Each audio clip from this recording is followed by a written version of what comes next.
Hey y'all, and we back for another video. We gonna go ahead and make one of our family's favorite takeout dishes, some beef and broccoli. Y'all know we have a family of 6, so whenever we can save $1, we gonna make it in the house. And you know what they say about takeout. You can't see what they doing behind the scenes, but when you make it in your house, you know everything that's going into that pot. All you need to do is get you some good beef. Today we're going to use some chuck steak that we're going to go ahead and slice up. You can't have your beef and broccoli without your broccoli. Today we're going to go in with some frozen broccoli. And we're going to make this beef and broccoli our way. I already minced up some garlic, and that garlic smells so good. Go ahead and take y'all a whiff of that. And then we're going to put some mushrooms in it. We're going to go ahead and, just spice it up a little bit. If you don't like mushrooms, listen, y'all. Just take it out. Okay, and we're gonna get to these ingredients in a second. So if this is what y'all want to see, go ahead and click that like button and learn how to make your favorite restaurant dishes at home with us tonight. First things first, go ahead and wash your meat. We're gonna go ahead and slice our meat up and then put it in this bowl and go ahead and marinate it, because you're gonna go ahead and sit this beef to the side while you get everything else going. But let me show you something first. You see how tender that beef look and how it's like falling apart? That's because it got a lot of marble in it. So that means that thing is going to be nice and juicy and tender. And that's what you want to look for when you're buying your beef. As Daddy say, make sure it got a lot of marble in it. Now don't hack up your meat on this part. Make sure y'all get y'all a sharp knife. Get you a knife sharpener, whatever you need to get. And then you're going to cut it against the grain. You see how the lines is going all in the same direction? You're going to cut it against that part. So that way your meat can be tender. So just watch me, okay? Just watch and learn. And you're just going to slide that knife. And it should cut just like butter. You see that? And then make sure you cut it thin. Let's do that again, y'all. Slice it like some butter. And if you lazy enough and you don't feel like doing it this way, y'all can buy it pre-sliced in the store. But if you want to take the extra step and do it this way, go right ahead. Okay. So I got all the beef sliced up. And you see how much we got left? It shriveled down to hardly nothing. And that's thin slice. We're going to start with the Montreal steak seasoning. But honestly, whatever you have in your cabinet that you normally would season your steak with, just use that. If you want to use the same ingredients, go right ahead. I love this hamburger flavor on beef, but it's so good. So I'm going to add a little bit of this. When I'm making the Salisbury steaks, I put this hamburger seasoning on there, and it's like, oh my God, just take your gravy to a whole nother level. And then we're going to go ahead and take some of the garlic that I chopped up. This is about a whole clove of garlic minus like 2 or 3 pieces. So I'm not going to add all of this. Now, generously, I'm not talking liberally, generously, we're going to add a little bit of this teriyaki. And we just want it for the marinade. Y'all know how teriyaki sauce can be, especially if you like me. If you feel like it's a little salty. Let's do 2 splashes. 1, 2. Your splash may be different from my splash, but just about 2 to 3 splashes. And with any beef, you just want a little bit of kosher salt, because that kosher salt is going to add a lot of that flavor. And again, generously, we just want to add a little bit, because we got that teriyaki sauce in there. That's all you need. Because we still going to add some of that goodness to our beef and broccoli gravy. So you don't have to do too much with this. Just enough to bring the flavor out while you marinating it. So let's hit this with the fun part. We're just going to go ahead and just stir this beef around. This is the best part. When you get to see those seasonings coating on the meat. Oh yeah. It's about to go down, y'all. Now go ahead and put your broccoli in the pot. We're not about to cook this broccoli all the way, because it's going to go in the sauce. Y'all see how big these pieces are? We're going to cut these down some. We don't want them that big. Alright, so we're going to go ahead and add some water, just enough to cover your broccoli, and then on the stove she go. All right, y'all. So this broccoli is done. You don't even have to wait for it to come up to a boil. As soon as you can stick your knife through it with no problem, it's done. Because again, we're not going to cook this broccoli all the way. It's still going to go in the second part of the dish. So go ahead and take it out now. And with this broccoli, I'm going to go ahead and just run it under some cold water. Because if you don't, it's going to continue cooking. And then you will end up with mushy broccoli before you can even add it to your sauce. This piece right here, I'm just going to chop it right in half. And that's all you got to do. If you want to leave them big like that, then leave them big, but I'm not. And if you was using fresh broccoli, you would do the same process. We're going to go ahead and get the steak in the pan. We're going to go ahead and add the beef. You hear that nice good sear? That's what you want to hear. Let's go ahead and spread this out a little bit. So how many of y'all actually had some beef and broccoli this week? Go ahead and comment down below if y'all ordered some beef and broccoli from the curry out. And was it good? Or do you wish you would have made it at home yourself and it would have been better? So once you got the beef in the pan, just leave it alone for a second. Just act like it's not even there. Just smell it. And that's all you got to do for right now until it's time to flip it. That way you get a nice little sear on the bottom and won't have to move it around too much. While the beef is working over there, we're going to go ahead and start on these mushrooms. And I'm not going to make them too chunky. You know, just thin enough where you're going to be able to see them and taste them. I done got Daddy hooked on the mushrooms because before you couldn't tell him that no mushrooms was in nothing because he wasn't going to try to eat it. But now he to the point, he like, oh, you putting mushrooms in there? Like, that's how you know when you're cooking good or turn them on to something good because then they start asking for it. Okay, so let's go ahead and just check it.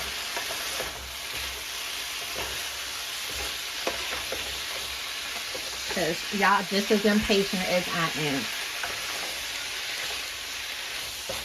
But it smells so good.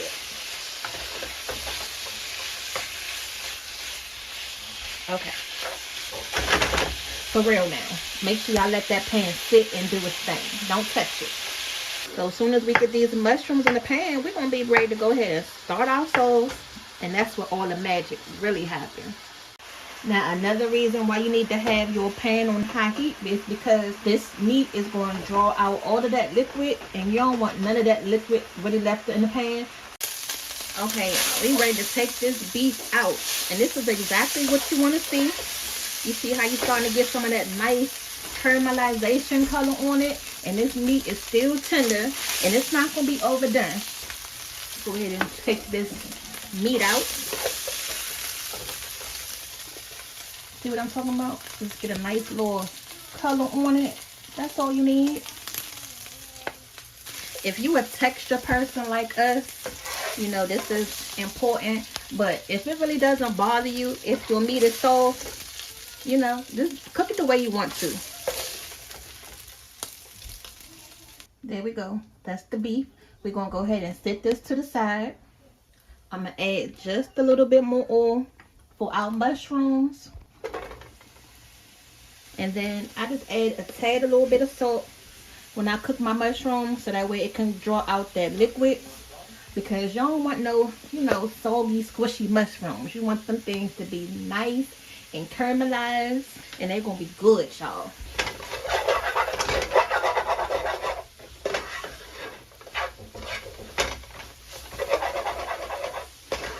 Make sure you get all them little bits off the bottom of your pan from your meat. We're going to add a little bit more oil. That wasn't enough. These going to take about 10 to 15 minutes to cook down the way we like them.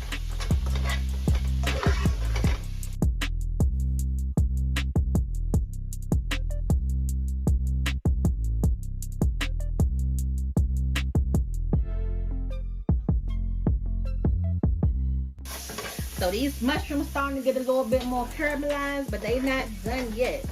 You see, they not done the way we like them, so I'm gonna keep cooking them until they get more brown, and then we're gonna go ahead and work on the stove.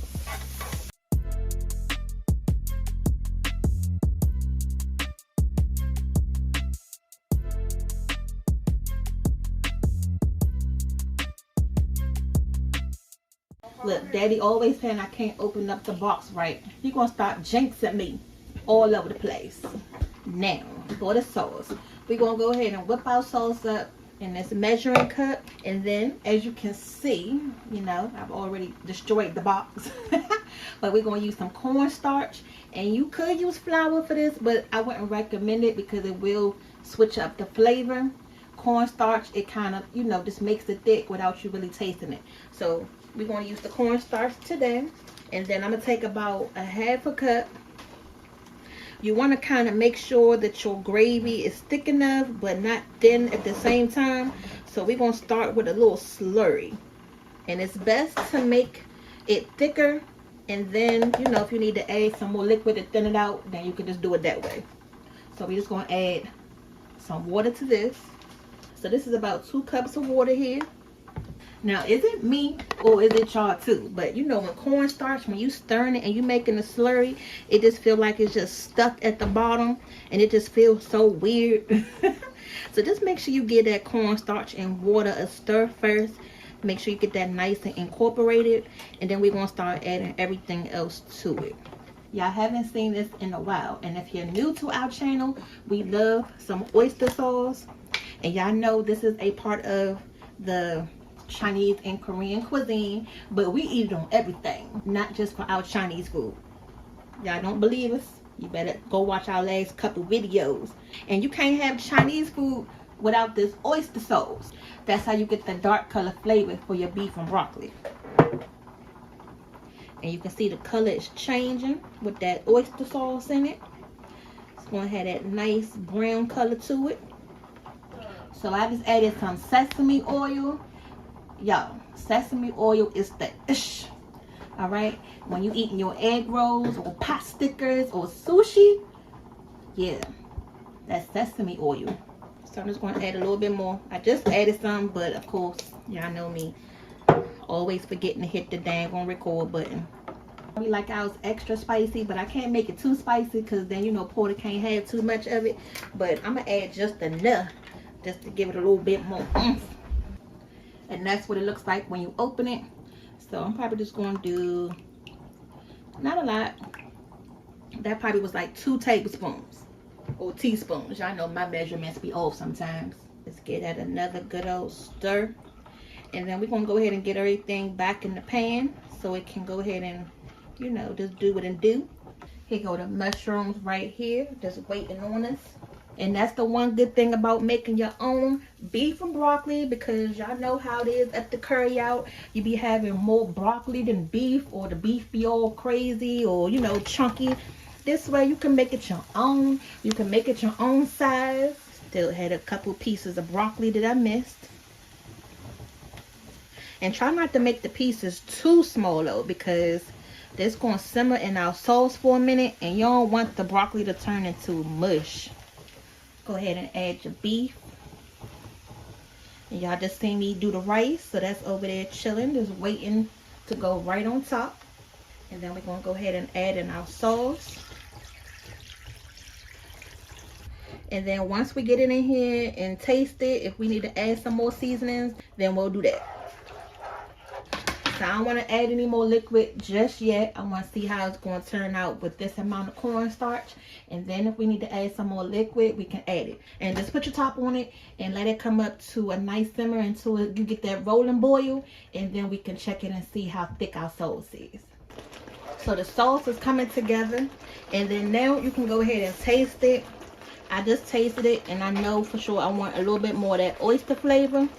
And I want that color to get a little bit more rich. I'm just going to add a little bit more spice. Not a lot. You know your sauce is getting thick because you know it's sticking to your spoon.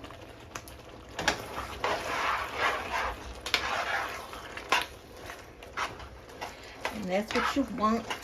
We like sauce, so I'm just going to add just a touch more liquid. I got some homemade chicken stock right here that I just had in the refrigerator, because you don't want to add just plain water to this if you are going to thin it out, because then you're going to lose all your flavor that you just put in it.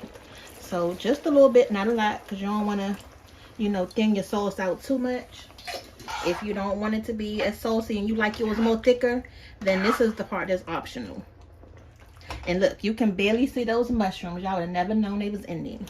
And then I'm gonna add just a touch more garlic. Just a little bit, just the actual little garlic powder, because it isn't me, but when I use fresh garlic, I still like the regular garlic too combined, because sometimes the fresh garlic isn't as strong as I like it. But this is pretty much done, y'all. We're just gonna go ahead and put this on a simmer, let everything come together, and then we're gonna be ready to plate it up. If you're having date night or entertaining and, you know, want to impress your guests and show them the dish you just made, go ahead and get you a little bowl like this. So that way you can put your rice into. Y'all know how to do it. Y'all know what I'm talking about. How you see it on TV. And they be having those molds. And you be trying to figure out how in the world do they get them bowls to be looking like that. So you're going to go ahead and take your bowl of rice. And then you're going to just hold your plate just like that. And flip it over. And just give it a little shake. Press it down. And then there you go. So now you got your rice. But you're not done showing off just yet. You got to go ahead and put your beef and broccoli on top. And make sure you get enough of that sauce.